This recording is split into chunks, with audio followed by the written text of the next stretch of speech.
Okay, now the story in Centurion is actually pretty simple, but I actually really liked the story. I have to admit, I wasn't expecting it to be great, but I actually kind of liked it.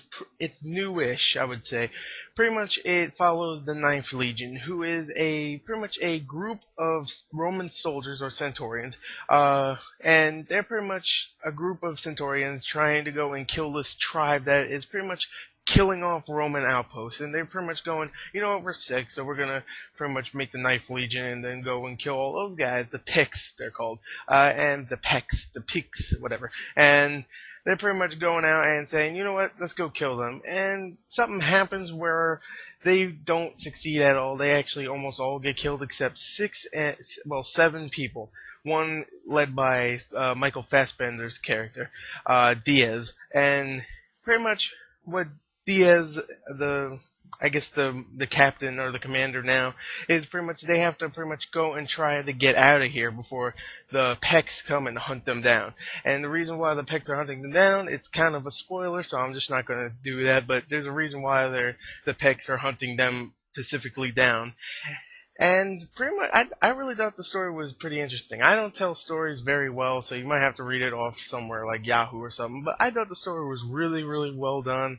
Not fantastic at all, but I thought it was somewhat unique. It's like the hunters are trying to hunt the hunters, but now they are the hunted. So it's kind of weird. It's like we were trying to be the hunters, now we're screwed. Now we're the hunted again. So yeah, fail.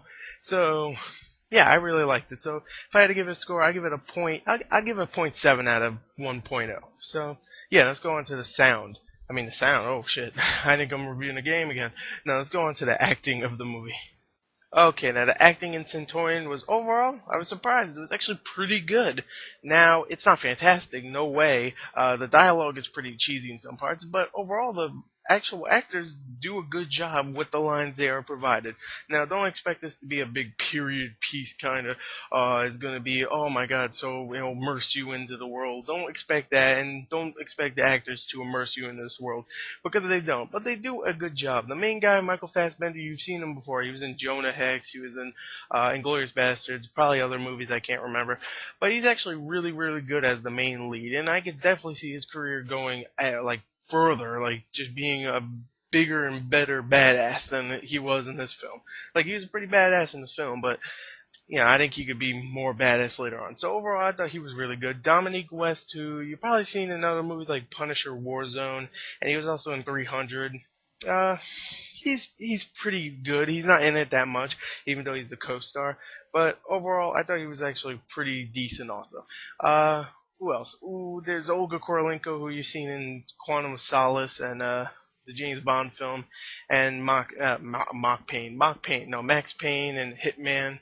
She's a hot girl from there, and she's pretty good as the. She's beautiful, she's the kind of girl like, damn, she's hot. But then you see what she does. She cuts heads off and throws freaking spears at people's mouths, and you're like, damn, okay. I don't even want her to look at me because she's pretty deadly. And she's actually pretty good. She doesn't talk once in the film, which is good because I don't want to hear her. No, I'm just kidding. That's what all women should be like. She should be pretty and not talk. Okay, that's fucked up. Anyway, the acting overall, I thought was pretty good. Point 0.8 out of 1.0. So overall, good acting. Let's go on to the action of the film. Okay, now the action in Centurion overall, I have to admit, it's a pretty badass action film. Now, I wasn't expecting much. Now, I do like Neil Marshall, the director of this film. He made some really good movies, like Dog Soldiers. He made The Descent was really good. Not fantastic like everybody else says, but I really liked it. Puts you in the mood. And I kind of like Doomsday, but I'm not the biggest fan of him. Like, all those movies I would give a little bit lower than an 8. This is probably my favorite film of his, mostly because it's a badass action film with a bunch of pretty good actors and a lot of blood. I mean, lots of blood. The action is well choreographed, well shot. Unlike something like The Expendables, where I understood what was going on, but some people were like, what the hell's going on? In this film, you shouldn't have that problem at all, because it's shot well. You can definitely tell what's going on. I mean, people getting cut in half, you can tell. I mean, people getting their freaking heads cut off, you can tell. People getting half their head cut off, you can tell. I mean, you know what's going on, who's getting killed, and why they're getting killed, pretty much. And I have to admit, overall, the action is really, really good in this film. I'm surprised. It's really fun. Not as much as something like The Expendables, but it wasn't really advertised like that, so I'll give it to that. But it's more of an action film than anything else, so that's why I put the category for action. So overall, the action's really good, well choreographed, and bloody as hell, which I love. So yeah, if I had to give it a score, I'll give it a point 0.9 out of 1. So let's go on to the overall of this film. Okay, before I talk about the overall of this film, let me tell you how much this movie entertained me, because I forgot to talk about this category. I need another category so I can give it a 4 out of 4 rating, okay? Well, I'm not going to give it a 4 out of 4 rating, but a 0 to 4 rating. I need one more category, and entertainment is the last one.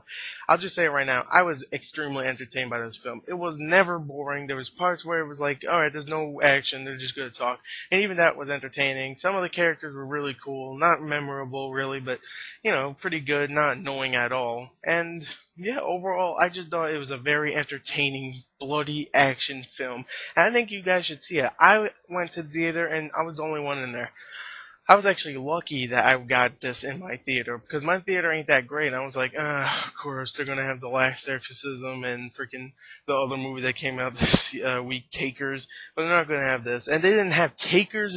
They had The Last Exorcism, but they didn't have Takers, and they had this. I was like, that's pretty cool. So I went to see it. I was the only one there, and it was really entertaining. I recommend everybody to go and see this film. If I had to give it a score for entertainment, I would actually give it a 0.85 out of 1.00. Don't worry, I'll put it in the bottom. It might be a little confusing, so I'll just put it in the little bottom. And overall, I just thought it was a fun, fun, fun film. Now, if I had to give it a final score, let me tally it all up in my mind. Ding!